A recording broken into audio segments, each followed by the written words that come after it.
Que Dios le bendiga a toda la familia, qué lindo tenerles con nosotros. Mis amados, hoy quiero hacer algo muy especial, que es darle continuidad a lo que estudiamos el viernes pasado, que yo sé que muchos de ustedes se quedaron con ganas un poquito más. Hoy sí van a tener que usar un poquito más su Biblia, si usted la trajo, y si no, la digital, la telefónica. Vamos entonces a seguir adelante con este tema que algunos de ustedes me preguntaron: pastores, ¿que está pensando abrir una carnicería? No. ¿Está pensando abrir un frigorífico? No. Simplemente vamos a hablar de esa lucha que tenemos todos los seres humanos entre la carne y la mente, allí la parte espiritual y el alma de nuestra vida. Muy bien, los jóvenes y los niños ya están saliendo entonces a sus respectivas clases y damos gracias a Dios por los jóvenes que regresaron del retiro allá en Bayola, pasaron un tiempo muy bueno. Algunos no están porque dicen que están muy cansados, pero sé que la pasaron pero muy bien. Vamos a orar. Padre amado, te alabamos, te glorificamos, Señor. Te damos gracias nuevamente porque tú eres bueno, Señor del cielo, y porque tú nos sostienes. Ahora clamamos que nada ni nadie interrumpa este tiempo sagrado, especial, para recibir de tu palabra este día. Trata con nosotros. Clamamos que sea tu Espíritu Santo ayudándonos a entender, Señor, tu palabra y el plan que tú tienes para nuestras vidas. Clamamos que esta palabra, Señor, nos ayude a salir transformados de este templo y a terminar también transformados al final de esta transmisión. Padre, clamo que tu palabra sea de bendición, Señor, a todo aquel que pueda escuchar, Señor, hasta donde esta voz se pueda oír. Padre, escóndeme detrás de tu cruz, Señor Jesús, y que solo tú seas escuchado en este momento. En Cristo Jesús oramos y el pueblo de Dios dice, amén. Muy bien, si usted no estuvo el viernes, le hago un pequeño repaso porque estamos hablando de este asunto de la carne y repasando un poquito, habíamos visitado 1 Corintios 3:4 porque dice Pablo, yo ciertamente soy de Pablo, y otros dicen yo soy de Apolos. Entonces él le dice, ¿acaso ustedes no son carnales? Porque tenían pensamientos diversos y no pensaban tanto en Dios sino en su líder. Yo les pregunté a algunos de ustedes, inclusive les dije, hay personas a veces creyentes que uno les dice, disculpe, ¿a qué iglesia va usted? Yo voy a la de fulanito de tal. No, pero ¿a qué iglesia va usted? ¿En qué ciudad? ¿Cómo se llama? No sé, es que yo estoy con el doctor fulano. Bueno, pero es que la iglesia, ese no es el nombre de la iglesia. Yo no creo que le hayan puesto el nombre del fundador o el nombre del pastor. Muchas veces la gente solo recuerda el nombre del pastor de la iglesia. Por favor, ya sabe usted que esta iglesia se llama... qué bueno, qué bueno. Y que por lo menos está en la ciudad de... Ahí está, ya me quedo más tranquilo, por lo menos, ¿no? Qué bueno, que nadie ha dicho, la iglesia del pastor Roberto, no, es la iglesia que él pastorea, pero esta es la iglesia del Señor. Y Pablo, entonces, continúa con este tema, y en la segunda carta, como evidentemente todavía necesitaban madurar, todavía necesitaban crecer, había problemas carnales en la iglesia. Pablo les dice, porque las armas de nuestra milicia no son carnales, sino poderosas en Dios para la destrucción de fortalezas. Ahí ustedes en las pantallas están viendo este verso bíblico que utilizamos nosotros. Así que Pablo les dice que las armas de nosotros, de nuestra militancia política, no, espiritual, no son de carne y hueso, sino que son poderosas en Dios. ¿Por qué? Porque pueden destruir fortalezas espirituales. En estos días que lamentablemente en nuestro país, en esta nación donde vivimos, donde han nacido nuestros hijos, donde seguramente han nacido también tus nietos, lamentablemente. Y eso lo vemos en las noticias constantemente. Es más, parece ser como que ahora solo preguntamos, ¿y hoy dónde tocó? porque siempre hay una balacera, siempre gente perdiendo la vida, siempre decenas de personas heridas también. Y amados míos, no se trata entonces de esas armas. Lo que el apóstol Pablo está hablando entonces son de las armas espirituales que el creyente tiene. Note que estoy hablando del creyente, del redimido, del que ha nacido de nuevo, de que ha recibido a Cristo, de que tiene la seguridad de que su nombre está escrito en el libro de la vida. Y también debemos recordar la palabra también del apóstol Pedro. En primera de Pedro, en su primera carta, capítulo 2 y verso 11, él habla de vivir como siervos de Dios y dice, tal vez desde otra perspectiva, porque recuerde que Pablo le estaba hablando directamente, habíamos dicho esto, a los creyentes en una ciudad llamada Corinto. Pero Pedro, él está escribiendo no a una iglesia, sino a un grupo tal vez de iglesias o grupos de creyentes que podrían haber estado en diferentes lugares del Asia Menor, porque todos ellos habían experimentado la persecución. Y es por eso que a veces usted lee carta a la diáspora, es decir, a los que habían tenido, a los despatriados, los que tuvieron que salir de su Jerusalén amada. Y Pedro entonces, aquel hombre transformado, que tal vez era un pescador, un poco rústico, tal vez con una manera de hablar un poco fuerte, acostumbrado a trabajar solo con hombres en el mar, pero ahora es un redimido, es alguien que ha sido transformado por el poder de la palabra. ¿Cuántos de ustedes dicen amén a eso? Amados, dice Pedro, yo os ruego como extranjeros y peregrinos que os abstengáis de los deseos carnales que batallan contra el alma. Pedro entonces les ayuda a entender a aquel grupo de creyentes que ellos pues están allí, pero son extranjeros, están peregrinando, están caminando, van hacia un objetivo, que es estar un día en la presencia del Señor. Así que mientras tanto somos extranjeros. Y yo sé que siempre cuando venimos a este país, todos deseamos tener nuestros documentos en regla, si es posible hasta hacernos ciudadanos, necesitamos ejercer el voto, pero amados míos, nuestra verdadera ciudadanía, la ciudadanía suprema, la más hermosa que puede tener un ser humano, es la del cielo, es la que corresponde al reino de Dios.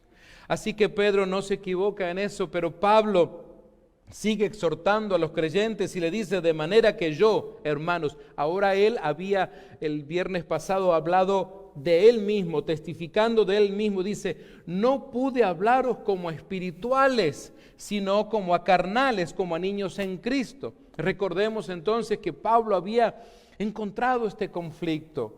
No crean ustedes que él estaba contento, realmente triste de ver que aquellas personas, él había dedicado vida, había dedicado tiempo a plantar esa iglesia, ya había escrito, en realidad escribió 3 cartas a los Corintios, nos quedó en el Nuevo Testamento 2, pero fíjense ustedes que no es que Pablo está a los gritos escribiendo aquí, sino que es una exhortación porque él se ha dado cuenta que no les puede hablar con un lenguaje espiritual más maduro, sino como aquellos que recién están dando sus primeros pasos en Cristo. Y eso que ya tenían un tiempo en el Señor. Así que esto nos deja saber algo, porque a veces decimos, si una persona tiene muchos años en la iglesia, si peina canas como el pastor, debe de ser muy madura, muy maduro, muy sabio. ¿Dónde está escrito eso? No es la edad la que me hace sabio o maduro, no son mis canas, no es los años de membresía de la iglesia. Tiene que ser el Espíritu Santo de Dios obrando en su vida. ¿No lo cree usted? De eso se trata. Así que entonces, tú no debes de creer que porque tienes muchos años en Cristo, eso te hace madura o maduro. Porque puedes estar asistiendo a una iglesia probablemente. Vas una vez al mes, 2 veces al mes, como sea, eso no te hace madura o maduro, simplemente una persona religiosa, nada más.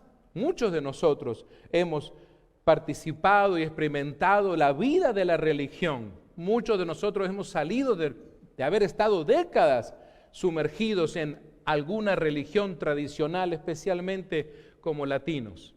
Y eso no nos daba ninguna madurez espiritual. Mis amados, Pablo no se equivoca, por eso él dice, porque aún sois carnales, pues habiendo entre vosotros celos, contiendas y disensiones, él les pregunta, ¿no sois carnales y andáis como hombres? Así que entonces Pablo estaba haciendo énfasis en ese problema que él había encontrado en la iglesia.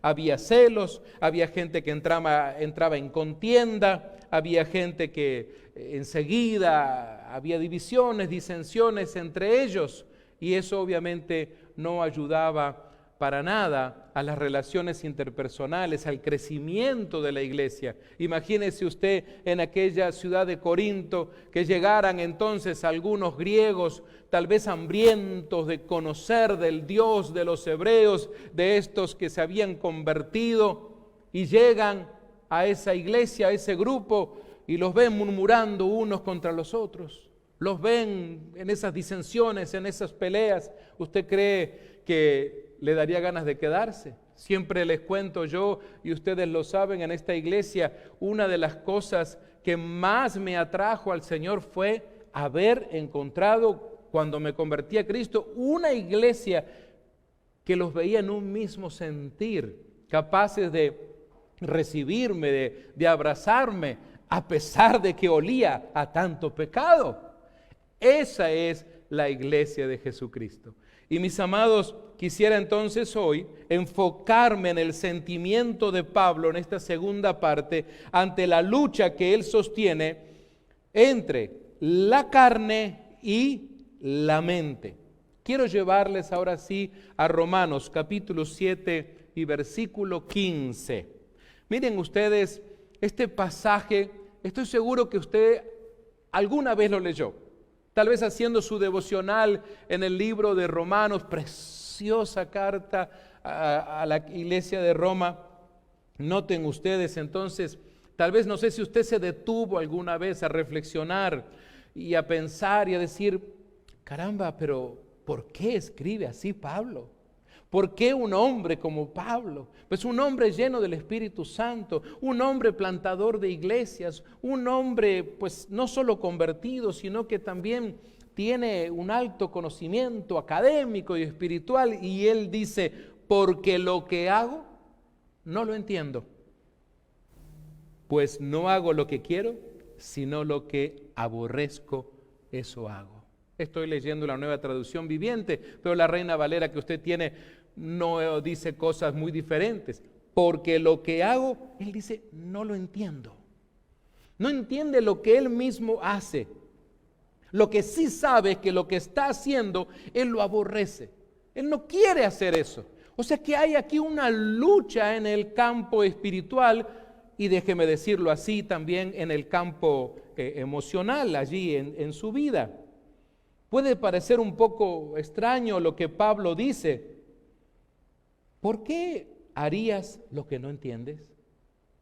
¿Alguna vez has hecho algo que no entiendes? Bueno, aquí Pablo, pues en sí no escribe de cometer pecado de manera consciente, porque cuando cometes pecado de forma consciente, entonces sabes y entiendes muy bien lo que estás haciendo. Fíjese usted, más adelante, Pablo entonces en Romanos 7:23, él habla de que hay otra ley. Dice, hay otra ley en mis miembros, en mi cuerpo. Pablo, podemos decir, vivió como una vida crucificada. No literalmente en una cruz, sino que estaba constantemente él entregándose en sacrificio vivo. Porque él sabía que en cualquier momento le podían quitar la vida. De hecho, él fue apedreado, estuvo en un naufragio, varias veces fue declarado muerto en realidad. Ahora, él no sirvió a la ley del pecado con su mente. Noten ustedes en Romanos 7:25, él habla acerca de que hay un grado de luz que tenía. Él se deleitó en la ley de Dios, en el hombre interior, porque esa luz, esa claridad que trae la llegada del Espíritu Santo a su vida, le hace entender cosas que él no entendía. Recuerdan ustedes, camino a Damasco, Pablo entonces es cuando tiene aquel encuentro con Cristo. El Espíritu Santo luego comienza a trabajar en su vida. Recordarán ustedes que de una manera ilustrativa, pero muy contundente para su vida, él queda ciego. Luego entonces, cuando Ananías ora por él, entonces caen esas escamas y comienza entonces a ver. Es como si fuera un parteaguas, es decir, un tiempo en el cual él estaba en la oscuridad, aunque sus ojos funcionaban bien, pero ahora después de ese acontecimiento en su vida, él ahora podía ver. No solamente ver lo que palpaba, lo que tocaba, no se refiere a ver el camino por donde ir, se refiere a la vista espiritual. Pregúntate, ¿cómo está tu vista espiritual? No te estoy diciendo que vayas corriendo a un oftalmólogo para que te haga una evaluación de tu vista. No, estoy hablando de la vista espiritual. Si estamos viendo y entendiendo el camino que el Espíritu Santo de Dios nos está marcando. Pero déjame decirte, si no tengo o si no tenemos una relación con el Espíritu Santo de Dios, no vamos a poder ver ese camino. Necesitamos esa relación constante con Él. Justamente Pablo dice, porque según el hombre interior me deleito en la ley de Dios. O sea que ahora se deleita en la ley de Dios. Recuerden que antes la ley de Dios, la que él estudió a los pies de Gamaliel y todo lo demás, grandes maestros, a él lo hicieron ser un tipo religioso, fuerte, firme, que exigía que las cosas se hagan conforme entonces al dogma del judaísmo. Pero ahora él ha cambiado y él dice que se deleita. Pero se deleita porque ahora tiene el Espíritu Santo, se deleita porque ahora sí hay esa luz interior. Tal vez tú dirás, ¿cómo es esto, pastor, de la luz que usted está hablando? Piensa en esto. ¿Te ha sucedido cosas que tú leías en la Escritura, digamos algunos años atrás, y tú leíste 1, 2 o 3 veces y todavía te quedabas haciendo así con la cabeza como diciendo, no entiendo este punto? ¿De qué estará hablando aquí la Biblia? Pero han pasado un tiempo, has permanecido en el camino, has aprendido a tener una relación con el Espíritu Santo de Dios, incorporaste a tu vida la vida devocional de leer la Biblia, de orar, comenzaste a experimentar ese crecimiento y esa madurez espiritual y ahora lees ese pasaje y dices, yo sé de lo que está hablando. Ahora sí lo entiendes. Eso es recibir esa luz que la provee el Espíritu Santo. Es como que te ilumina la palabra que no entendías. Así obra el Espíritu Santo. De eso se trata. ¿Te das cuenta que el Espíritu Santo es clave para entender el plan de Dios? Yo estoy seguro que más de uno que me está escuchando, incluso en las redes sociales, habrá leído la Biblia como la leía yo antes de ser un hombre convertido, redimido por Cristo. Pero leía aquella Biblia como un libro de religión nada más. Yo tenía que leerlo porque me tenía que la monjita firmar para que poder pasar al siguiente grado y que la maestra de la escuela entonces también nos diera el boletín y pasar a la siguiente clase. Entonces uno lo leía como un libro de religión, nada más. Y si por ahí memorizábamos eso, era como memorizar un poema, como memorizar cualquier cosa con tal de tener el grado y pasar, aunque sea de panzazo, ¿verdad? Pero amados, hoy en día, si hemos recibido a Cristo, hoy la lectura de la palabra tiene esto que dice Pablo. Él dice que se deleita en la ley de Dios. Entonces, al leerla, ahora trae deleite. ahora no es como leer un dogma de la religión que te acusa, sino es una palabra dulce que te exhorta, sí, que me exhorta, que me corrige, es cierto, pero que me ayuda a salir adelante. Así que eso significaba que se le deleitó en el amor, también en la bondad, en la misericordia. Esa era la actitud de la mente de Pablo en aquellas áreas donde él había recibido luz. Allí crucificó al pecado en su cuerpo. Su mente, la cual servía a Dios, paró a estos deseos pecaminosos porque su mente ahora comenzó a ser llena de la palabra, no de un dogma judío o de una religión, sino ahora de la palabra misma de Dios. Sin embargo, noten ustedes esto, sin embargo había muchas áreas en la vida de Pablo donde todavía no había recibido luz.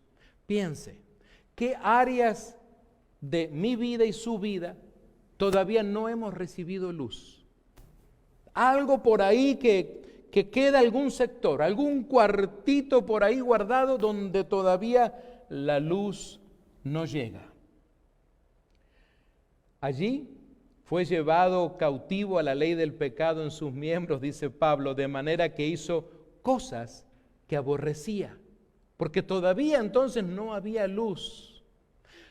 Él no nos da una lista, no nos dice, estas son 1, 2, 3, las cosas que aborrezco. No, no hace eso, pero sí declara que había cosas que él aborrecía. Él estaba luchando con eso, él sabía que había cosas que no agradaban a Dios, y sin embargo las hacía, y por eso dice, no entiendo, ¿qué me pasa?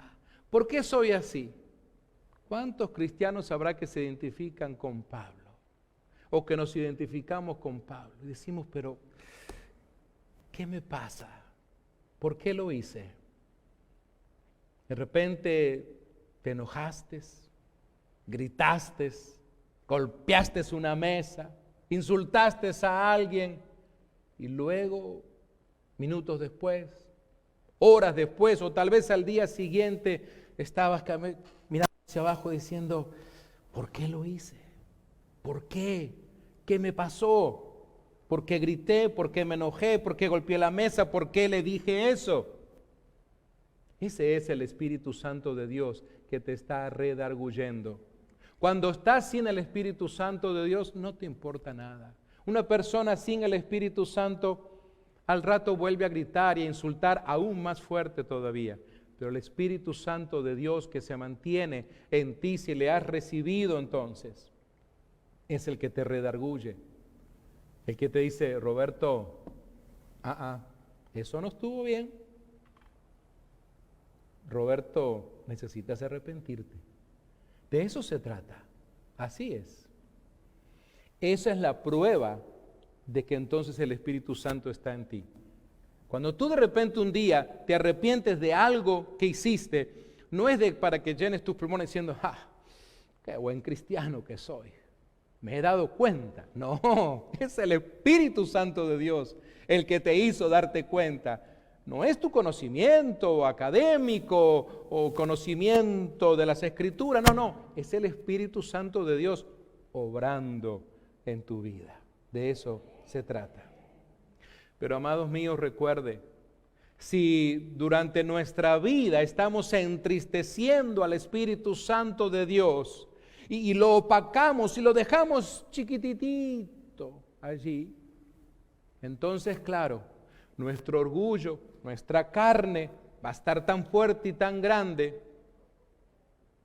que siempre se va a estar manifestando. Y aunque el Espíritu Santo a veces va a estar gritándote que estás mal, el orgullo, el pecado, grita tan fuerte, hace tanto ruido porque lo has dejado crecer tanto que entonces no escuchas al Espíritu Santo. No es que el Espíritu Santo no hace nada o que se siente acobardado, sino que nuestros oídos se han vuelto tan carnales que no escuchamos la voz del Espíritu Santo de Dios. Pero veo, dice Pablo, en Romanos 7:23, otra ley de mis miembros que se revela. Note usted esto, cómo lo llama Pablo.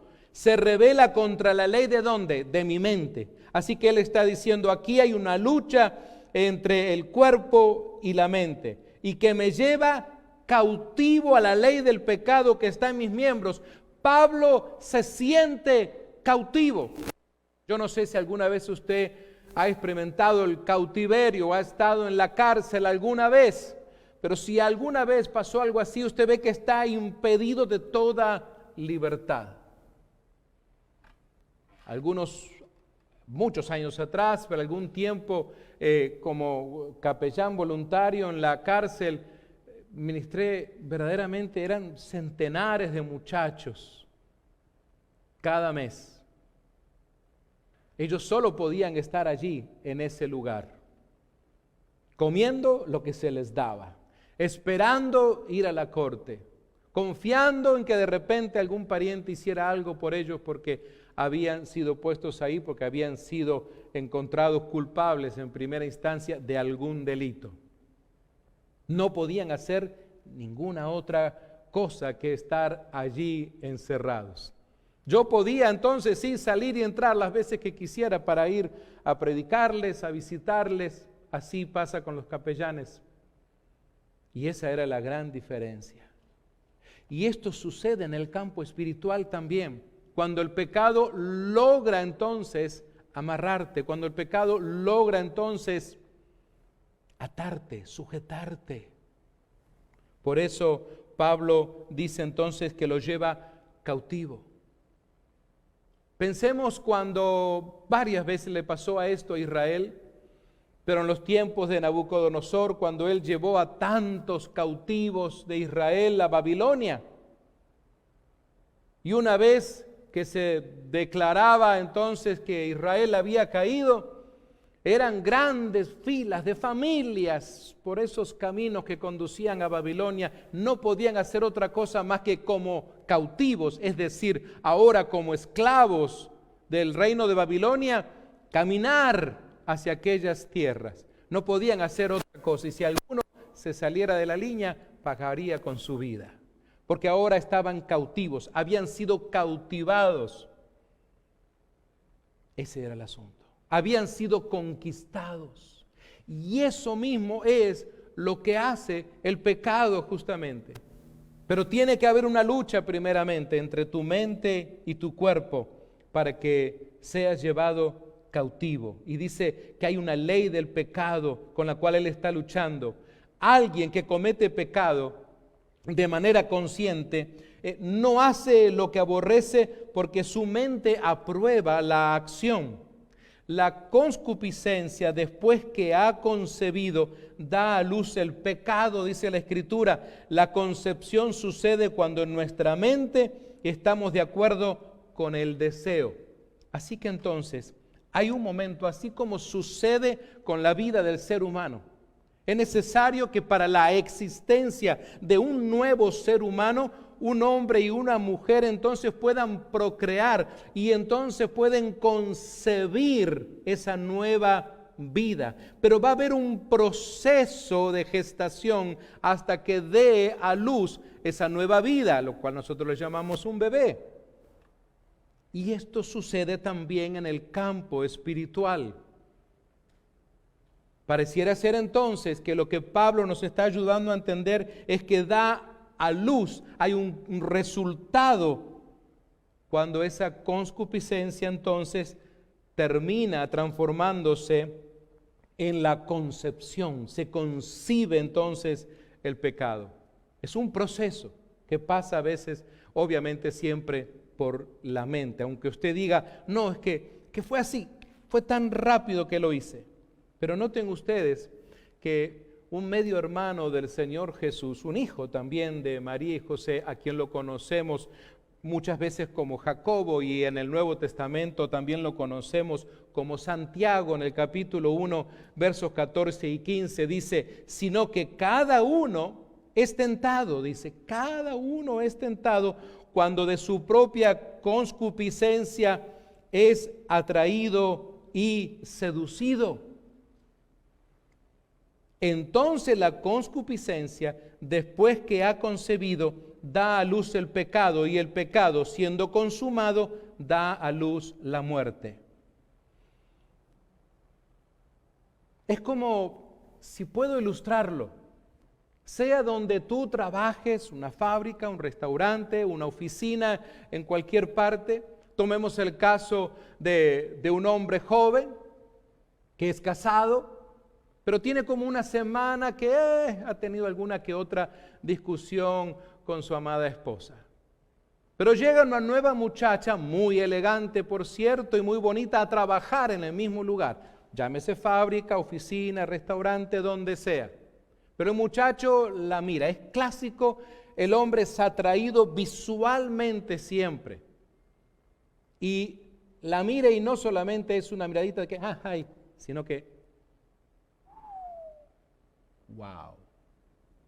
Y en la vista comienza un proceso ahí, porque se alimentó, la miró, la vio, la desnudó prácticamente. No le digan a nadie que yo les dije esto, pero es un secreto de los hombres, cuidado. Pero, ¿qué sucede? Si la cosa quedara ahí, bueno, fue tentado, Señor, perdóname, pero el asunto es que no hace eso. Oye, fulano, sí, y esa muchachona que pasó por ahí, ¿dónde? Es la nueva. ¿De dónde? De tal oficina. ¿Dónde está? En el segundo piso, en la suite 136. Y se va para allá. Hola, ¿qué tal? ¿Cómo estás? Tú eres nueva. Yo soy fulanito de tal, qué gusto tenerte. Soy el encargado de darte la bienvenida. Mentira. Si quieres te doy un tour por la fábrica. Es más, me han dicho que yo soy el encargado de llevarte a cenar esta noche. Y la muchacha, ¡la caramba! ¡Qué compañía extraordinaria! ¡Qué servicio! ¡Qué lindo compañero de trabajo! ¿Se da cuenta? Ahí está el proceso, poco a poco, el de la concupiscencia.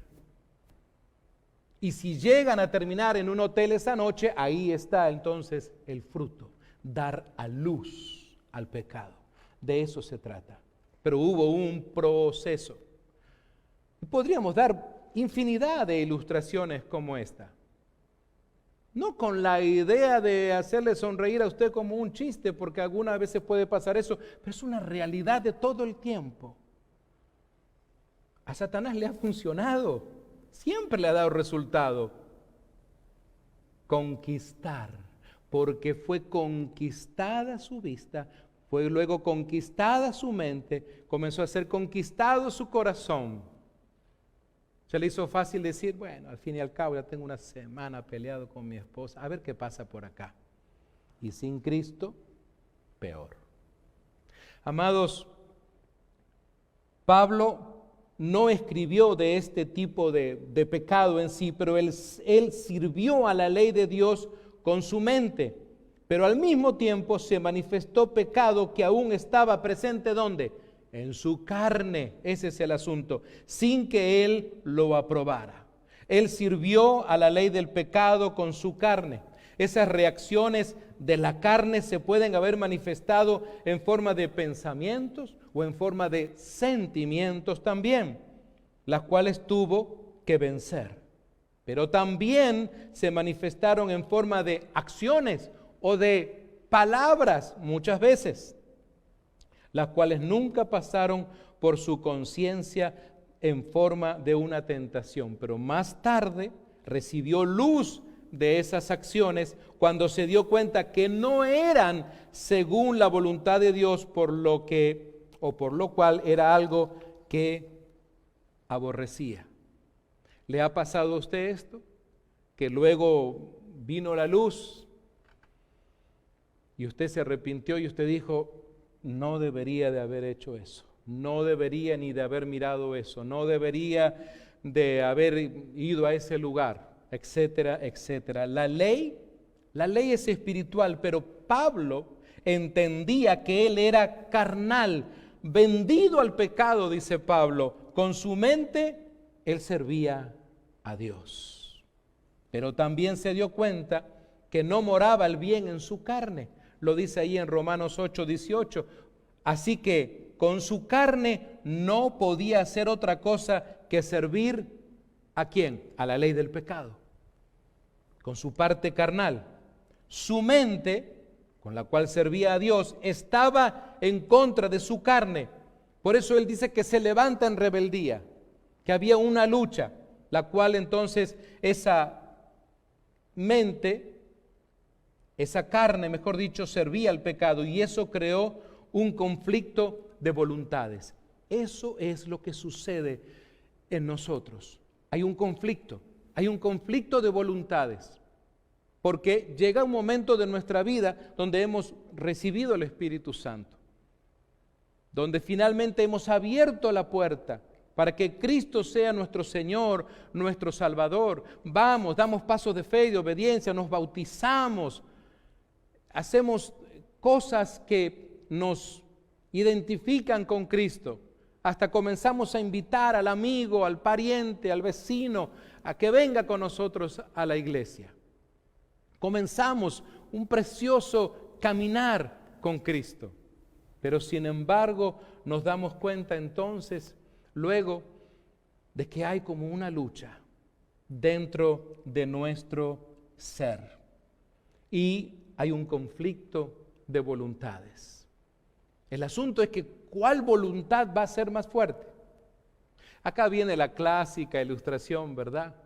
Ya algunos creo que la cuentan mejor que yo. La han escuchado tantas veces ustedes que dicen, no, es más, yo ya la decoré un poquito, la ilustración del pastor Roberto, y la cuento mejor. La famosa historia del perro blanco y el perro negro. Aquel que más alimentas es el que va a ganar la pelea. Y la verdad que tenía mucha razón Billy Graham. Cada vez que la contaba, ¿verdad? Se hizo famoso por contarnos esa historia muchas veces en sus cruzadas o sus campañas. Y es cierto, para nada lejos de la verdad. Esta semana, por ejemplo, no levantes tu mano, pero ¿a quién crees que alimentaste más? Hoy es domingo, pero de los días, del último domingo hasta aquí, en estos últimos 6, 7 días, ¿qué parte de tu vida fue más alimentada? Digamos que existiera, ya que hay tanta tecnología, un aparatito, como esos que se conectan para medir ¿vieron que para medir la presión, ¿sí? Yo lo tengo que usar, un aparatito que me dice, Roberto, mira tu presión, la alta, la baja. Imagínense que existiera un aparatito que lo conectáramos y nos dijera cuál área de nuestra vida hemos alimentado más. Que hubiera como dos líneas, la espiritual y la carnal. A ver, ¿cuál estaría más alta y cuál estaría más baja? Interesante, ¿verdad? Dios mío, mejor que no la inventen esa máquina porque nos va a traer problemas, amados. Pero imagínese usted que existiera una máquina así. Ahora, ¿les confieso algo? No es necesario. No se preocupe. No salga corriendo a ver de inventar esa máquina. En cierta forma no es necesario esa máquina porque el propio Espíritu Santo de Dios se encarga de ayudarnos a eso. El mismo Espíritu Santo de Dios te dice si has alimentado tu alma o no. ¿Y cuánto la has alimentado? Porque algunos de repente dicen, no, pastores, yo oré. Todas las veces que comí esta semana hice una oración de gratitud. Y algunos creen que eso es alimento espiritual. Yo no estoy diciendo que no debes orar por tus alimentos. Cuidado, no me malinterpretes, debes de hacerlo. Por favor, hazlo siempre. Pero estoy hablando de su relación espiritual con Dios. En un mundo que te trae así, al corre y corre constantemente. Tienes un trabajo y tienes un part-time y tienes tantas cosas que hacer en tu vida. Y sin embargo, parece ser que ese tiempo, que siempre decimos, no tengo tiempo, pastor, no tengo tiempo. ¿Qué tiene que suceder para que te dé el tiempo? Porque las 24 horas que tienen los esquimales también las tenemos nosotros. Las 24 horas que tienen nuestros amigos allá en Alaska también las tenemos nosotros. No venga usted a decir, a mí me robaron una hora, no. Todos sus días son de 24 horas. ¿Cómo usted los administra? Ese es asunto suyo y mío. Amados, pensemos en esto. Cuando estamos en Cristo Jesús y servimos a la ley de Dios con nuestra mente, entonces no hay condenación si hacemos las cosas que aborrecemos. Romanos 8:1 nos ayuda a entender esto. No hay condenación. Ojo, ¿cuál es el condicionante? Si aborrecemos aquello que desagrada a Dios. Es cierto, amados míos, no somos condenados por ser tentados ni por acciones que podemos haber hecho sin que pasaran primero por nuestra mente consciente para poder elegir. Sin embargo, hermanos y hermanas, está escrito que necesitamos hacer morir. Ay, esto cómo nos cuesta, ¿verdad? Hacer morir, ¿qué cosa? Esas obras del cuerpo por el Espíritu. Por eso es que Pablo, en el siguiente capítulo, Romanos 8:13, dice, porque si vivís, seguramente usted lo podrá leer allí en las pantallas, espero que nuestros amigos en las redes sociales también lo estén viendo, porque si vivís conforme a la carne, Romanos 8:13, ¿qué dice? ¿Cuál es la consecuencia? Moriréis, mas si por el Espíritu hacéis morir las obras de la carne, ¿qué sucede? Viviréis. O muerte o vida. De eso se trata. Aquí se trata de ser un siervo del Espíritu. El Espíritu nos mostrará nuestro pecado porque el siervo se somete. Tú pregúntate, ¿eres una sierva y un siervo del Espíritu Santo?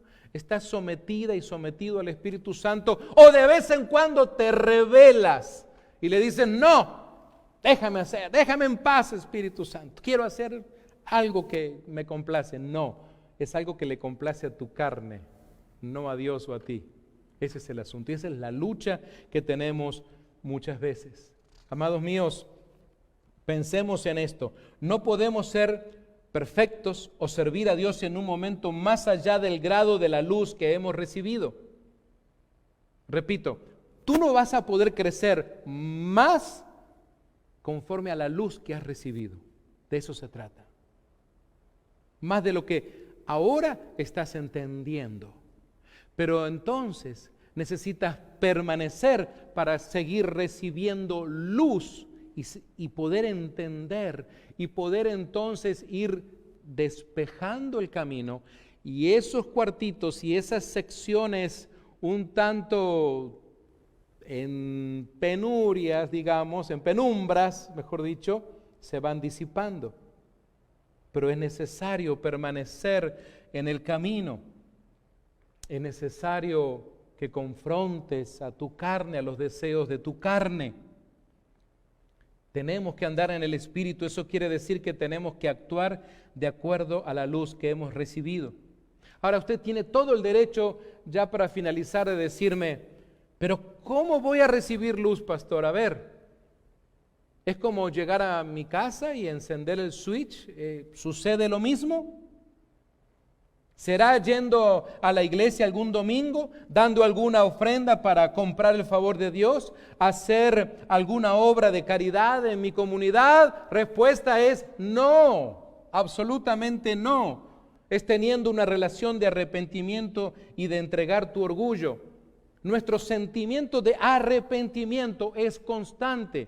Ya usted dirá, no, pastor, si yo ya me arrepentí hace 20 años, 30 años, 40 años hace que le entregué mi vida a Cristo, ¿cómo me voy a arrepentir de nuevo? Pero es necesario que esto sea parte de tu vida porque el arrepentimiento te restaura constantemente. Recuerda que eres un hombre, una mujer viva, estás caminando en esta tierra, en este mundo, con tus ojos abiertos, estás siendo bombardeada y bombardeado por este mundo y por todas las cosas que hay a tu alrededor.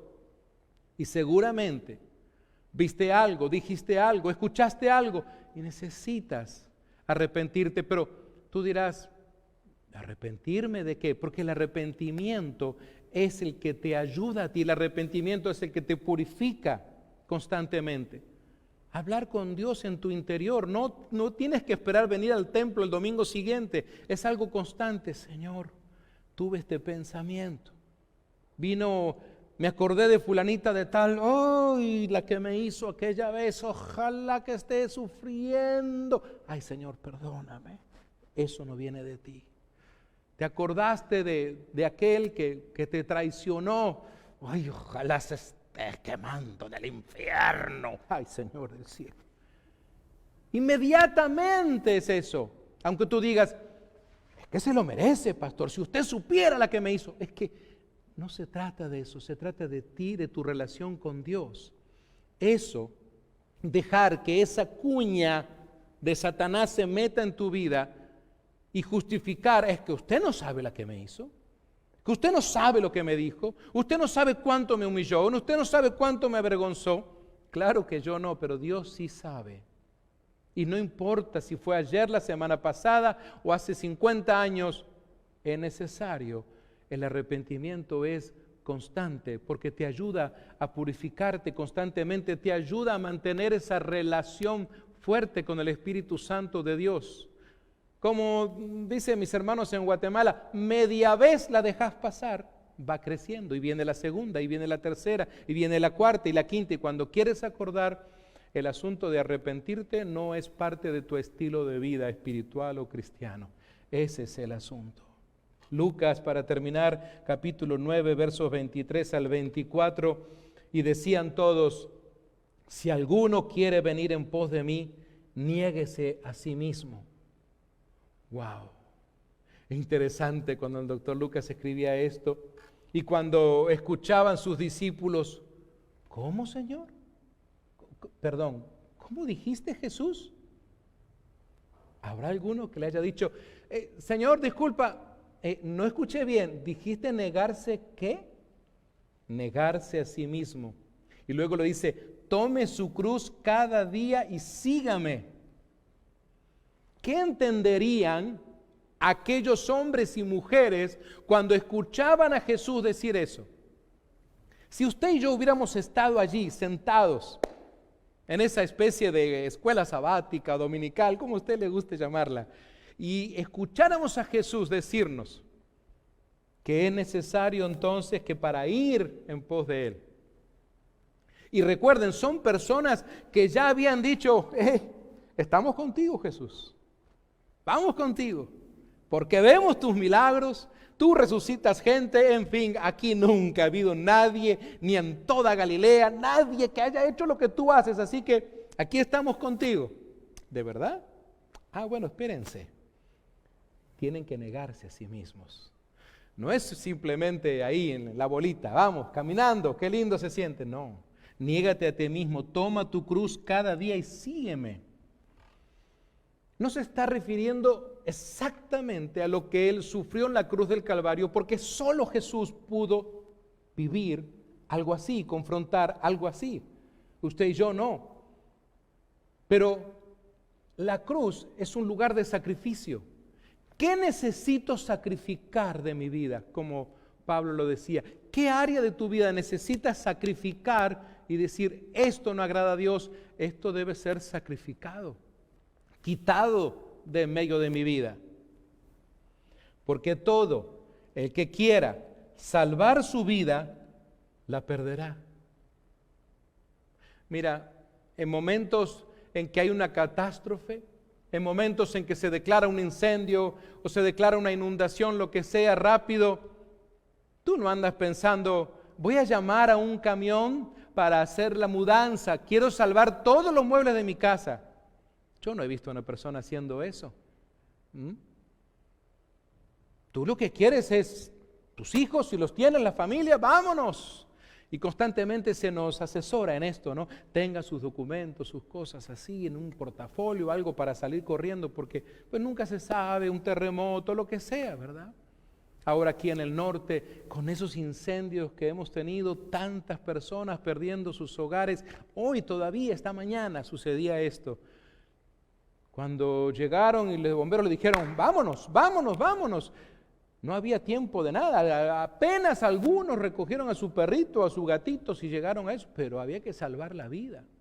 Es cierto, uy pastor, pero esa gente perdió todo. No, no perdió todo, salvó su vida, no perdió todo. Eso otro de repente viene de alguna u otra manera. Así que hay un instinto natural de salvar nuestra vida. ¿Se ha dado cuenta usted? Pero dice, el que quiera salvar su vida la perderá. Y todo el que pierda su vida por causa de mí, éste la salvará.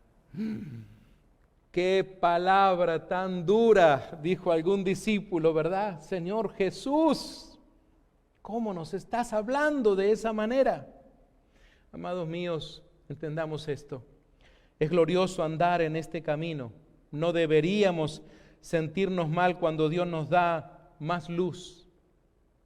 Porque de esto se trata. Si alguno quiere venir en pos de mí, niéguese a sí mismo. Es negar los deseos de mi carne.